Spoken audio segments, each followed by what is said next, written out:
Hi, everybody. I'm Candid Stanisci of CFL Talk. Welcome to the Spanglish World Network on Zingo TV, channel 250. Please remember to download the Zingo TV app at the respective app stores for iOS and Android devices. While you download the app, make sure you rate and leave a comment.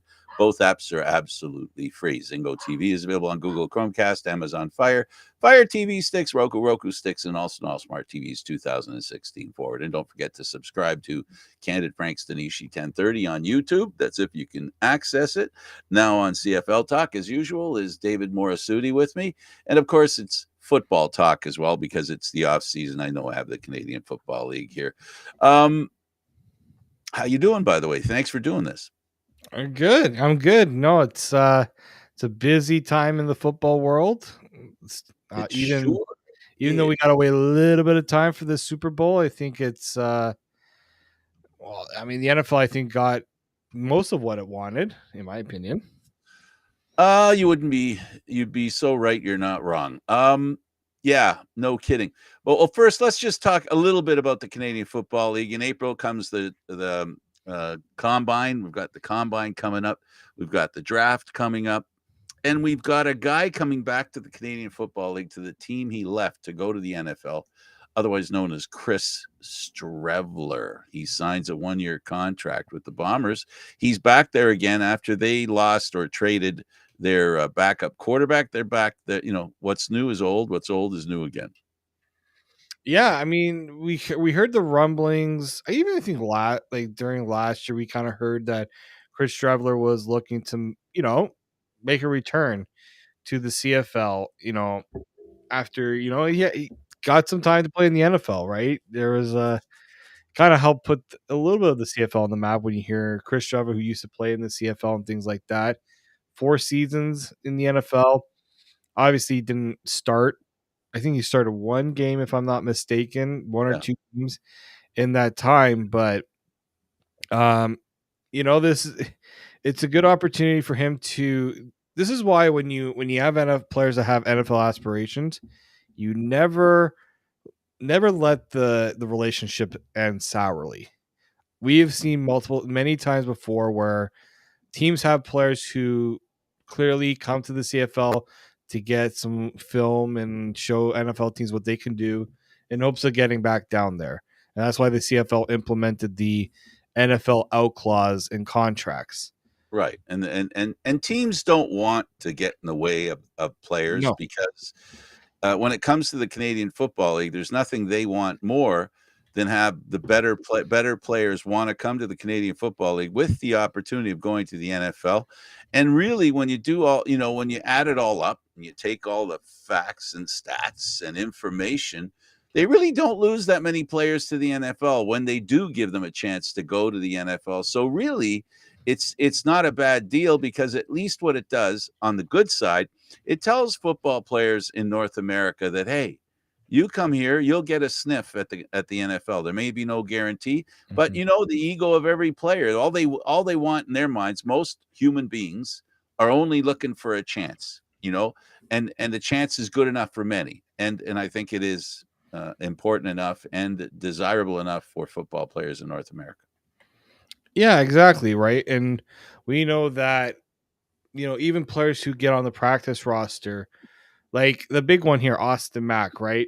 He's going to be going. He signed a futures contract with the Atlanta Falcons. Even if he gets onto the practice roster, still be making more than he would in his on his rookie deal in the CFL. It's the way it is, right? If you see an opportunity to go in the NFL, you're not going to. It's tough to say no to that, right? It's just really tough to not give yourself that chance, especially Austin Mack is 26. Now, 26 isn't super young, 26 isn't super old. He's kind of in that right age to give himself that chance. Nathan Rourke, same thing. Go do it now, because NFL teams are not as reluctant to give opportunities to players who are at a certain age, right? They always want to go younger, right? Even if you have experience and you're a good player in the CFL, they look at your age, look at the attributes that you bring, and so you go and do this now.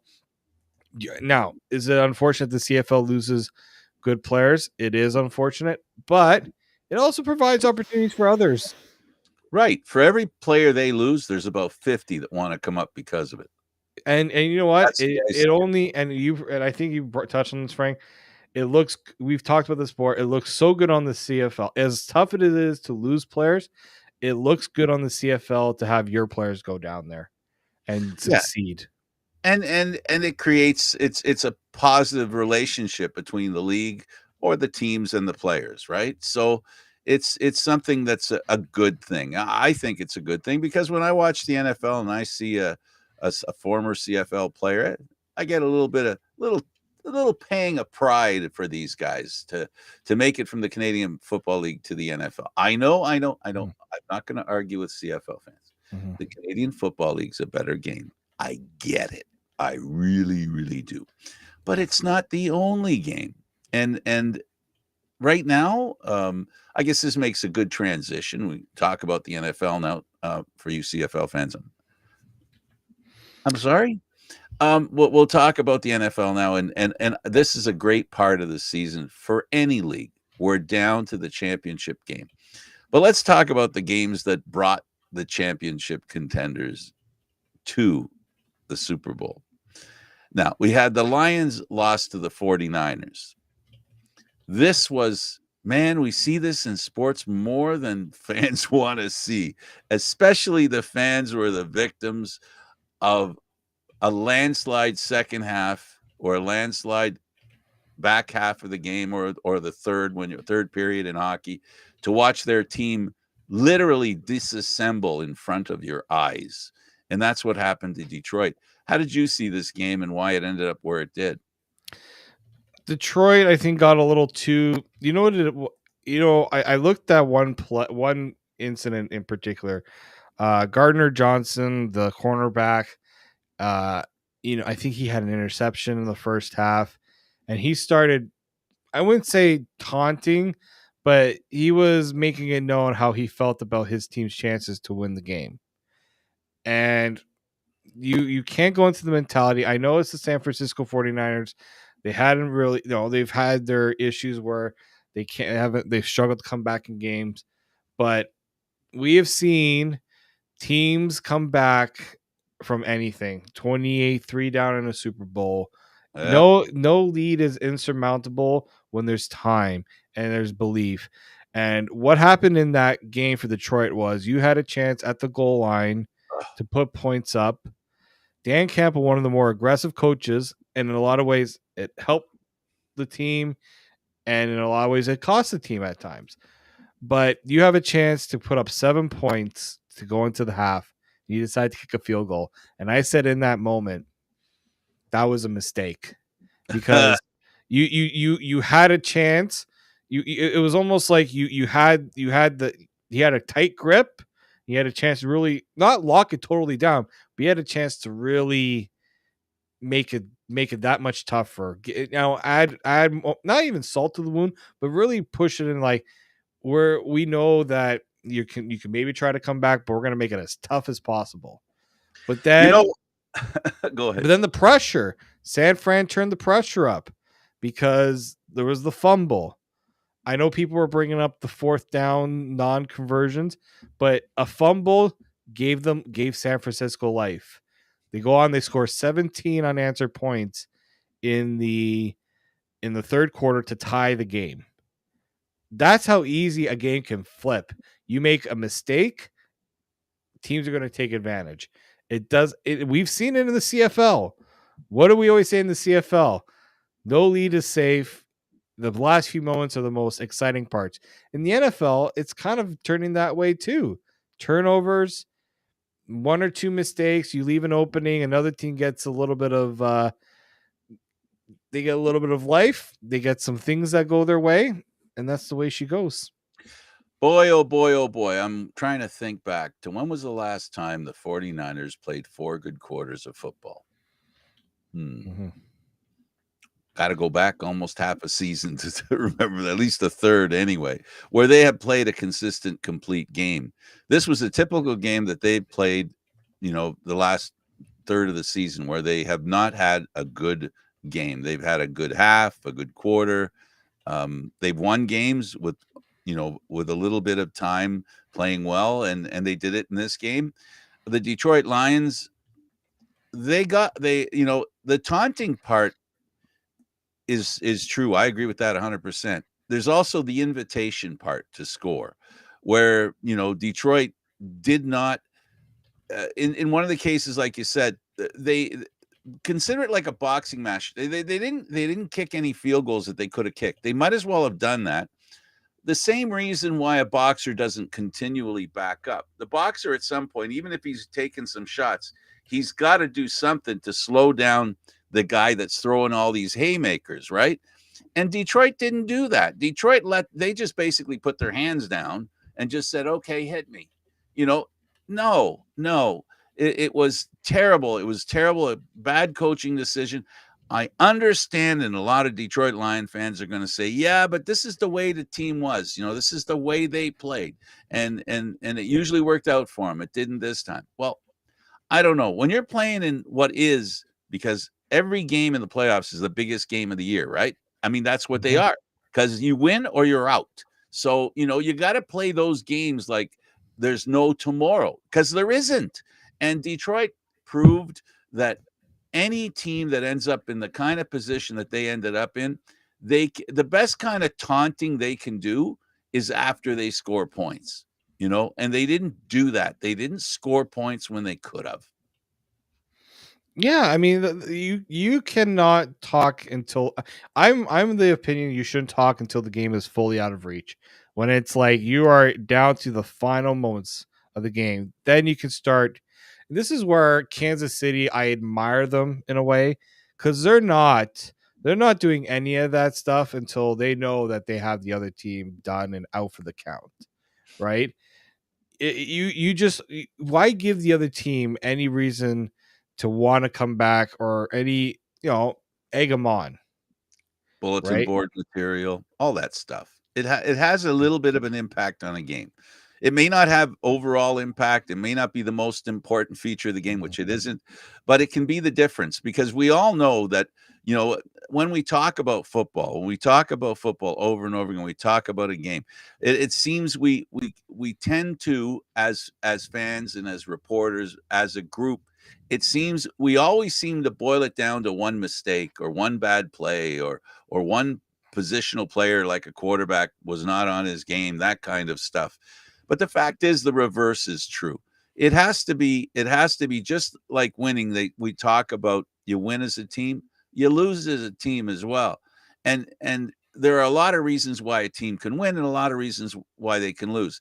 And many of them take place in the game, and hardly ever is it one play, because you can always, if you really want to be fair, that one play is not the whole game. And there are other, like I said about them not kicking any field goals, they could have kicked at least 2. They should have kicked 2. That was 6 points, and it would have buffered the lead, and it would have created a situation where it put more pressure on San Francisco. The 49ers literally had no pressure on them, because all they had to worry about was scoring, because their defense was doing a masterful job, and the Detroit Lions were playing into a really good defense's hands. Yeah, no, very, very much so. San Francisco knew that last week that was not a convincing win for them.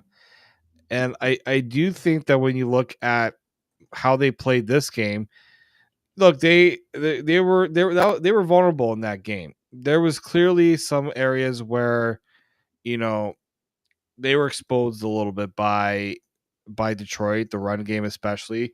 Again, the Packers sort of brought that upon themselves too, where they were, the Packers were running the ball quite well. But what it also goes to show is you can run the ball as good as you want in the NFL. You need to execute those plays. Your run game can't win you. And I know everyone says you need a good running game and a good defense, but you need that running game to get those important. You need to get your passing game to get those important plays down for you. The third and shorts. You know why? You know why the Kansas City Chiefs beat the Baltimore Ravens? At the end of the game, when they had a third and long and a chance to put the Ravens away, they converted on it. Not because they ran the ball, But because they were running the ball so well, it allowed the passing game to be that much more crucial. And look, Detroit was doing a pretty good job of that, but they got away from it. Yeah, ball security was an important issue in a big game like that, in a game that's well fought between two really good teams. One fumble and one interception can make a difference. And the oddity here is that you've got a quarterback. Well, the last player drafted in his draft year, Mr. Irrelevant was pretty relevant, but really he wasn't the reason they won this game. He threw for a touchdown, he threw for an interception. I look at his stats and I'm not totally impressed by his stats. But the thing is, he did enough to win. We always talk about this stuff, doing enough to win. That's what he did as a quarterback. And quarterbacks with his kind of pedigree, because he was drafted so low, management becomes probably the operative word, right? So, don't make any mistakes, that kind of stuff. Go through whatever you need to do to advance the ball, and don't take too many risks. Well, that's it right there. You just said it right there. Don't take any risks, unnecessary risks. When you look at that game, I look back at the Christmas Day game between the Ravens and the 49ers. Why did the 49ers lose that game? Because Brock Purdy felt like he needed to do more than he had to, because the Ravens took away Christian McCaffrey. And so they said, if you're going to beat us, Brock Purdy's going to have to beat us. Well, guess what? Brock Purdy tried to do too much, and it cost the 49ers. People are questioning if Brock Purdy can get it done, right? But Brock, it didn't hurt that he had Debo in the lineup. Well, yes. They missed him. Now, yes, Debo Samuel makes this team that much better. Brandon Ayuk, he can make plays. We got to get him in a position to make plays. In this game specifically, he decided, I can't force a ball in an area that I shouldn't force it. So he started running the ball. He started running. Showed that part. That to me, that's playing smart quarterback. That's being a smart quarterback, rather than, because he's probably heard it so many times that he can't. He's not the guy. He's a game. Everyone says he's a game manager. He's not the He's not the Patrick Mahomes, Lamar Jackson type. That's gonna, like, in a way, he's very similar to Jared Goff, right? Jared Goff's not being asked to throw the ball for 400 yards to win a game. Brock Purdy isn't either. Brock Purdy's got to get this team into scoring position and let the playmakers do what they need to do. But that's what makes him such an important part of that team, is because he understands what he needs to do, and he does it at a high level. He executes plays. And to me, that's a valuable skill. But the question now becomes, if you need more from him, if that's not enough, can he go that extra mile for you? That again, he made the plays when he needed to make them. And, the running the ball was the most important thing, because marching the ball up the field, they did that very well. And that's what you have to do. I got to tell you, when it comes to San Francisco, they're a team, in my mind, rightly or wrongly, that are on a mission because of what happened last year. I repeat it every time we talk about the NFL. They're a team that really got hurt by a simple fact that we talked about a little earlier in the Canadian Football League part, and we can talk about it here now, that you need three quarterbacks. There is no starter and backup anymore in football, period.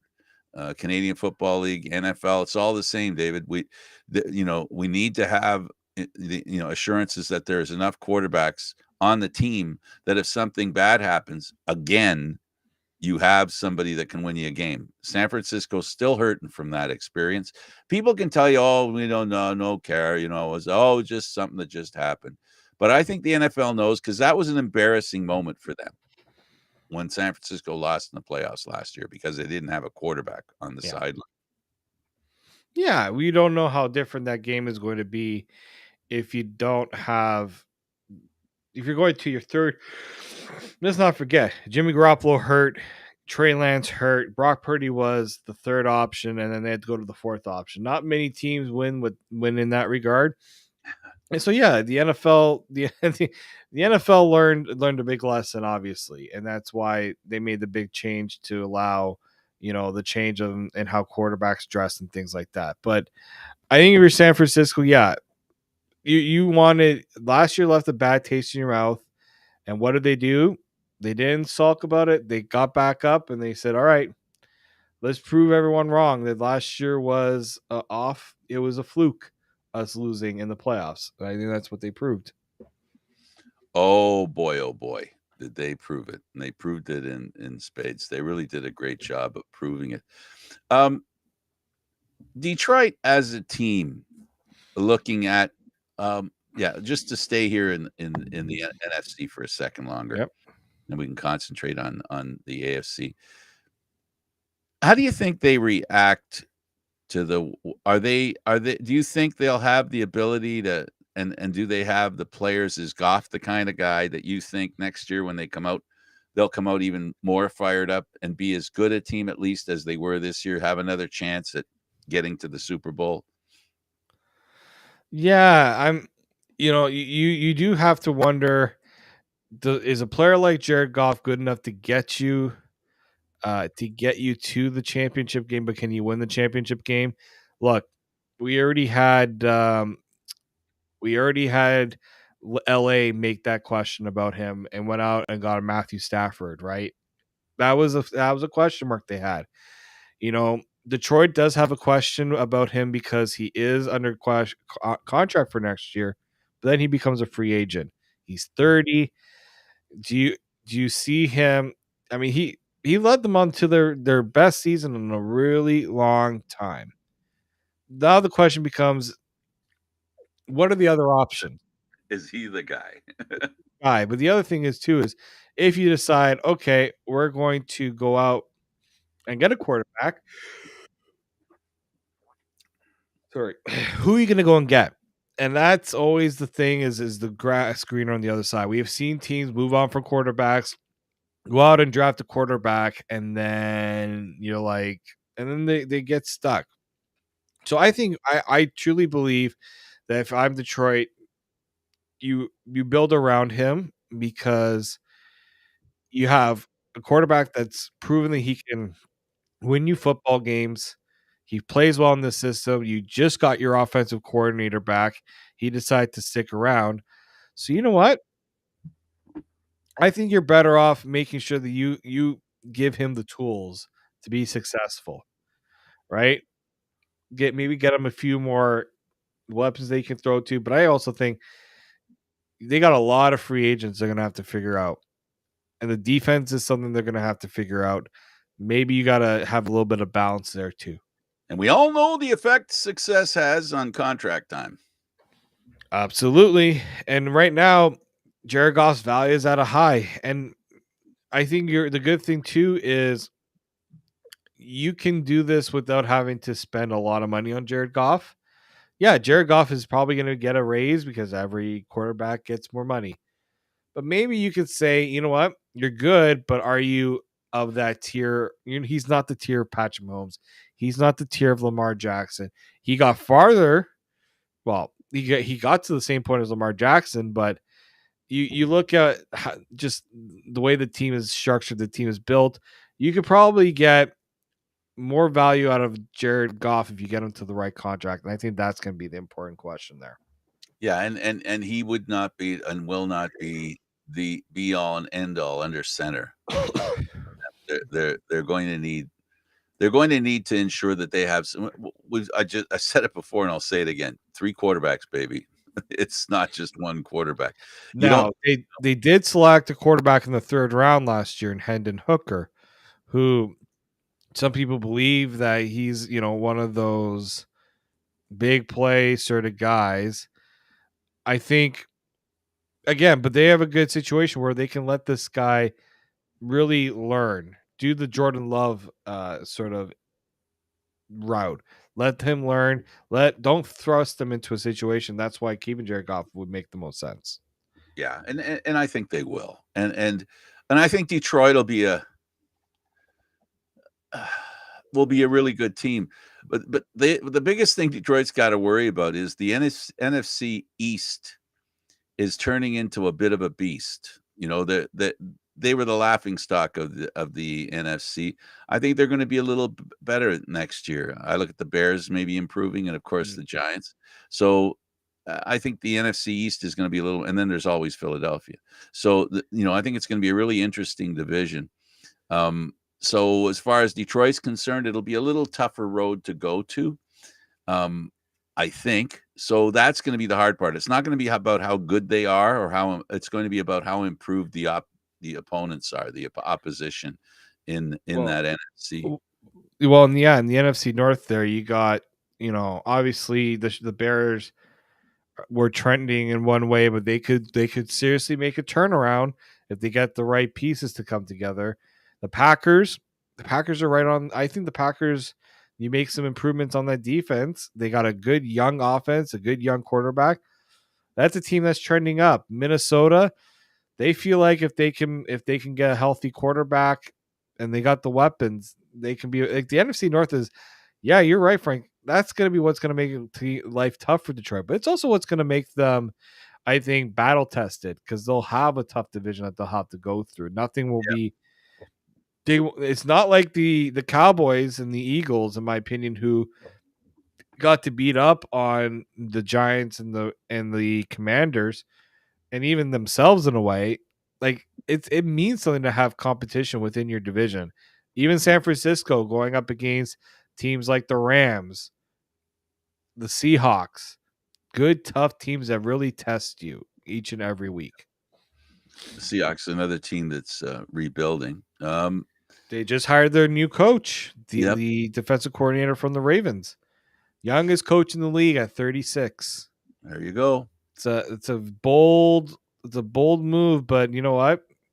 Especially because you got rid of a long time coach that had a lot of success. It's a very interesting move by them.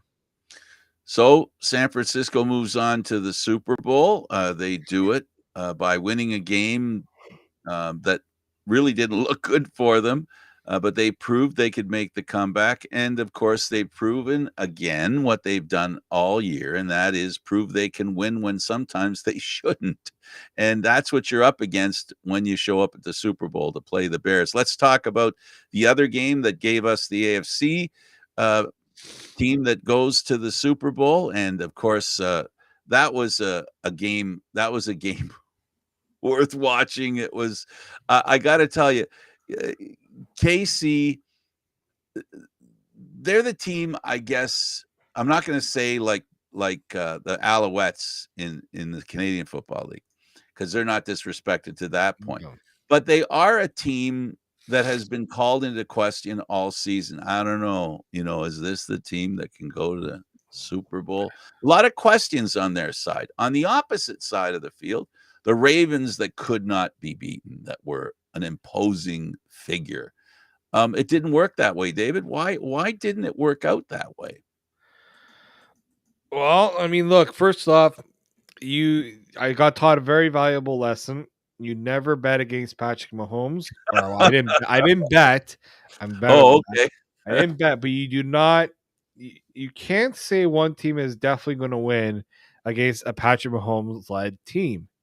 Look, even last year's Super Bowl, people question whether Patrick Mahomes had the weapons to win that game, and he won the game. This year, Lamar Jackson's the better quarterback this year. The Ravens are a better team. But there's something about a team that's been there and done it.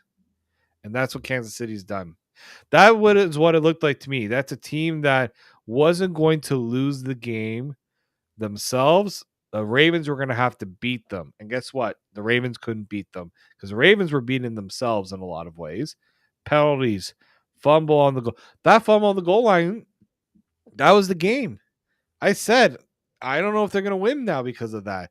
Because Lamar Jackson wasn't getting the job done. It was the most disappointing effort I had seen from a guy who I thought was set up for success after what he did against. And look, you can maybe get a little too high on yourself because of what happened again, what he did against the Texans. maybe they weren't tested enough. Maybe the road was a little too easy for them. To me, you brought up the Montreal Alouettes. I wouldn't say that the Chiefs were the Alouettes. I think the Ravens were more like the Argos. Let's make the CFL connection. I know. It's true though. It's You true. had everyone's lauding about the quarterback. He's going to get the job done. There's no way he's not going to get the job done. They've been demolishing good teams all year. But it's Patrick Mahomes. I mean, and this is probably where the difference of the Alouettes game. Like, this is still Patrick Mahomes. Absolutely. That defense, Steve Spagnuolo. Oh, he's starting to get credit, but he had not get enough credit this year. I knew that defense was good. I didn't think they were that good. They had Lamar Jackson double questioning his ability all game long. A guy that was supposed to be an immovable object, if I use that term, it's not quite accurate, but you couldn't. He just ran roughshod over defenses all year. MVP quality of season he had, and then all of a sudden, this is where we talked about it earlier. It's a team sport. It's a team sport. You get defenders keying on him and doing it together. They proved what's been proven over the years. Really great players don't guarantee a championship or a victory in the playoffs. It comes down to a team, and Kansas City, the team is made up Spagnuolo, the coach, and the players that he instructs, and the template that is their defense and how they execute. It's pretty seamless. A lot. I guess also if you're Kansas City and you're the defense, David. No, I'm not saying this to put down Patrick Mahomes, but there must be this little bit. What about us? We're doing okay too. And as important as Patrick Mahomes is, which he is, that defense deserves a lot of credit for moving in again, to the Super Bowl. And the question is going to be, how's Purdy going to handle that defense? Yeah, no. I look at. Yeah, I mean that's gonna be the biggest question mark for Kyle Shanahan. How does he? Because even like Josh Allen had to deal with pressure, not getting the ball off at the time that he wanted because the pressure was on him. You know what is going to have to be in Kansas, and maybe this is where maybe things go differently, a little differently for the 49ers. The 49ers will run the ball. They have no problem running that ball to take pressure off the quarterback. Lamar Jackson ran the ball 8 times in that game. 8 times for 54 yards. He averaged 6.8 yards a carry. You know what Lamar Jackson did against the Texans the week before? He had 11 carries. So, fewer carries. 11 carries for 100 yards and 2 touchdowns. I think if you're the 49ers, you need to maybe not rely on putting the ball in Brock Purdy's hands too much. They got guys who can make plays. No ifs, ands, or buts about that. But Lamar Jackson threw the ball 37 times in that game. That's way too many times for Lamar Jackson. I think Christian McCaffrey, if you're the Chiefs, they're not going to worry too much about Brock Purdy. In my opinion, they're going to worry more about Christian McCaffrey. Yes. He's the true guy you need to stop. He had a slow start, but he ended up moving. And then it was like he almost imposed his will. Yeah. No, exactly. Right? When you look at the Chiefs, even against Josh Allen, I'm just looking back at that game right now. It was obviously a close game and everything like that. But Josh Allen threw the ball 39 times in that game, only had 186 yards. But Josh Allen also ran the ball 12 times, and he had 72 yards. James Cook he didn't really have as good of a game. He had 61 yards. Ty Johnson like they ran the ball. Buffalo definitely made an effort to run the ball, and to me, that's why that game was a lot closer. The issue was Josh Allen couldn't make that one play he needed to make to win the game to really put things away. He missed the deep shots. They were giving him everything underneath. For the 49ers, they're okay to take what Kansas City will give them because they're a team that knows how to maximize every play. So yeah, they're going to run the ball, and they're also going to rely on getting the ball into their playmakers. I think that's what's going to make life a little tougher for Kansas City. They have a good defense, but it's going to be a little tougher. San Francisco in the game, I think Purdy gets a chance. No one's really expecting much from him. I'm not saying that he's going to surprise Kansas City, but there's an opportunity there for him to surprise them because I think they're going to look at it the same way you are. They're going to key in on McCaffrey before they do the quarterback.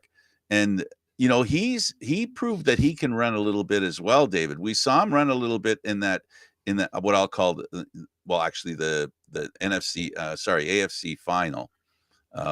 We saw a semifinal. We saw him run like crazy. And, there's a good chance here that that's going to continue. It's very much possible. I mean, teams build their identity to do what they want for a reason, right? And if you expect, like, you're not going to see either team really stray too far away from their game plan. Now, Andy Reid, he's the reason why that team has been so successful is he knows how to exploit weaknesses of the other team. He's very good at game planning what he needs to. Patrick Mahomes, we know that his focus is always about the game. It's not on the other stuff that's around, right? And this game's in Las Vegas.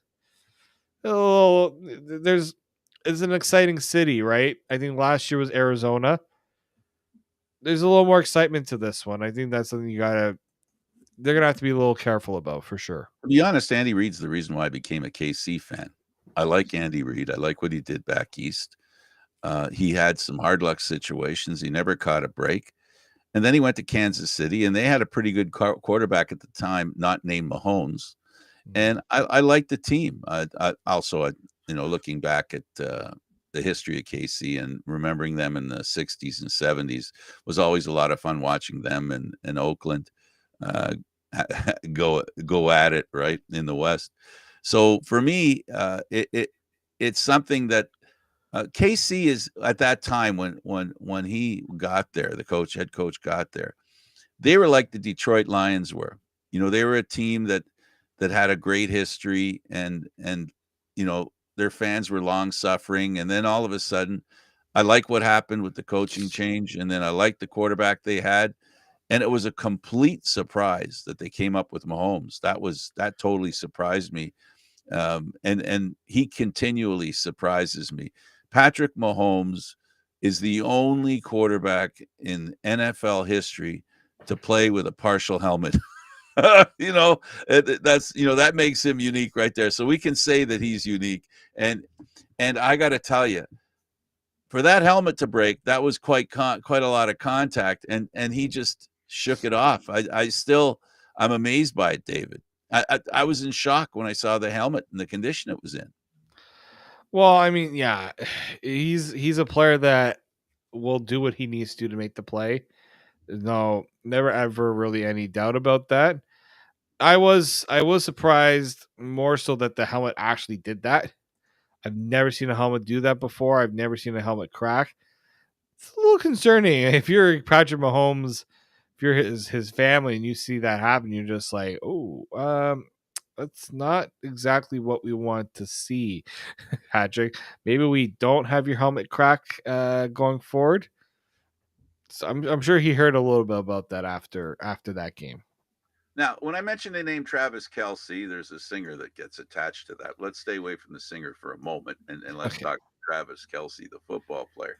And the fact that he almost looked all season as a guy that the team was saving for the playoffs. They really didn't give him much responsibility. Some people even questioned his ability and whether he lost a step, all that kind of stuff that, comes with a lack of statistical, profile. And I got to tell you, he was amazing in that game. And, he's in the conversation now, if not one of the best receivers of all time, one of the best receivers in the playoffs.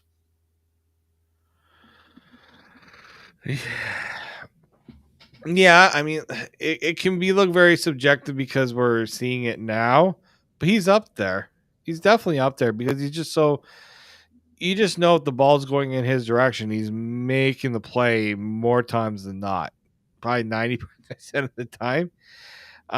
There's just been so many good players though that I've seen. Absolutely. Jerry Rice comes to mind, Rob Gronkowski, right? There's just so many good ones, but yeah, he's definitely up there and he's deserving of it. Not never gonna never. I'm never wanted to take away from somebody else's success. I'll say that. Well, one thing's for sure though, David, he can build on his success. He's still got time to improve the appreciation that people have for him. Aside from the fact that he's well. Anyway, um, uh, he has proven to make the catches necessary, and he's made it look easy. And I wonder. I don't think he can catch San Francisco by surprise now. I think it's going to be a little harder. They're going to key on him because they're going to have seen this game film, and they know the impact he had, over 100 yards, receiving. They're going to key on him. So we're going to find out how good San Francisco can do there in that regard. Yeah. But Kansas City has a couple of other receivers who, haven't had great seasons that get an opportunity to show what they can do. They have the talent. No, they do, right? Talent. You can never go against talent, right? Anybody will say, well, they don't have this, they don't have that, they don't have the experience. Talent can get you far, but yeah, I think having the mentality, I think, is that much more important. The work ethic, being prepared for anything that might come your way. I think and to me, I think that's what's most important. Absolutely. It's something that I don't know.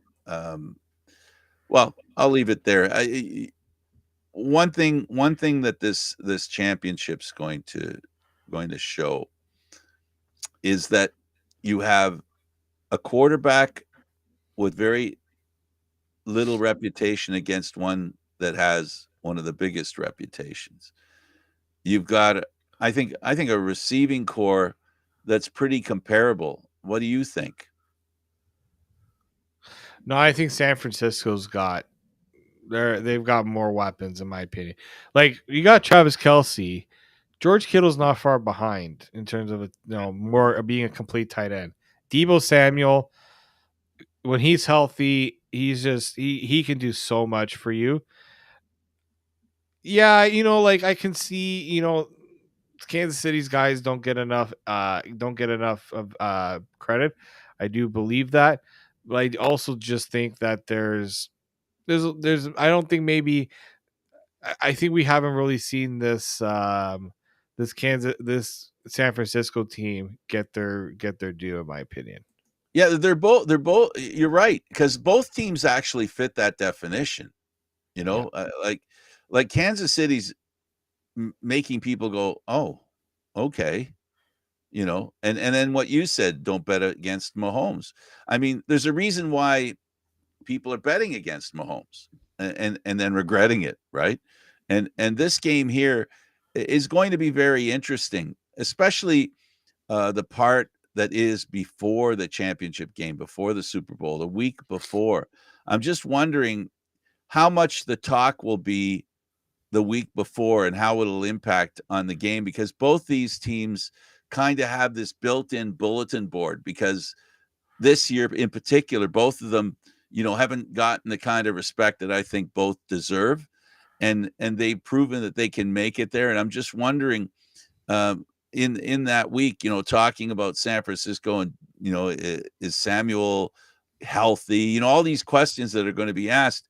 What do you think are going to be some of the interesting storylines that are going to come up out of the pre-Super Bowl week? Well, I think all of it's going to be about. I think all of it's going to be about the quarterbacks. Can Brock Purdy get it done against Mahomes? Of course, we're going to be talking about who's going to be at the game, who's not going to be at the game. Maybe we know the NFL. That's always a thing. I just wonder. For me, I think what needs to be talked about enough is: do the 49ers have enough on defense to stop Mahomes? Joey Bosa, sorry, no, Joey, his brother Nick, wasn't as much of a factor in this game against Detroit as I think we'd like to see. This is supposed to be someone that's in the running for the Defensive Player of the Year. Probably not going to win it this year, but is he going to have that game? I always remember back when they lost Super Bowl how devastated he was. Is he going to come out and have the game that he needs to have against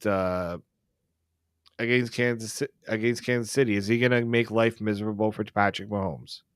That's a good question. And you know what? It's going to be necessary. And you know that the one of the things that San Francisco can do, and one of the not weaknesses, but one of the characteristics that's shown this year with Patrick Mahomes, I assume he's over it, but he's been a little rattled this year. He's been rattled a couple of times this year, and questions called as whether he can handle the pressure, that kind of thing.